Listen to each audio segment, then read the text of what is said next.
Anong yan aabot pa kaya kayo ng June? Iyan ang matalinghagang tugon ni dating Chief Presidential Legal Counsel Attorney Salvador Panelo sa panawagan ng House Prosecution Panel sa Senado na pasagutin na si Vice President Sara Duterte sa kinakaharap nitong impeachment complaint.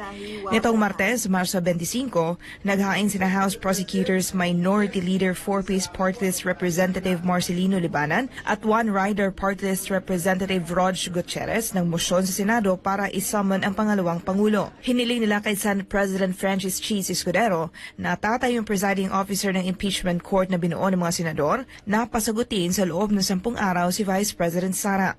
Muli iginiit ng House Prosecution Panel na dapat simulan agad ang impeachment trial alinsunod sa saligang batas. Pero ang tugon ni Escudero, hindi ito maaring gawin hanggat naka-break ang Kongreso. Una na rin itong sinabi na sa Hunyo pa masisimulang talakayin ang impeachment laban sa bise.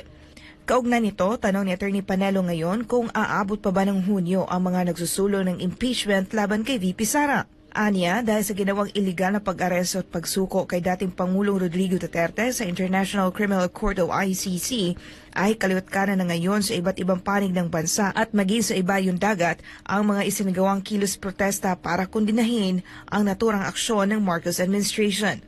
Babala pa ni Panelo, Baka hindi kayo makaabot ng June. Di ba? Either ma-realize nyo ang iyong kamalian at gumawa kayo ng hakbangin tungo sa pagpapalik ni Presidente Duterte, baka the chain of events that are evolving may be not favorable to you.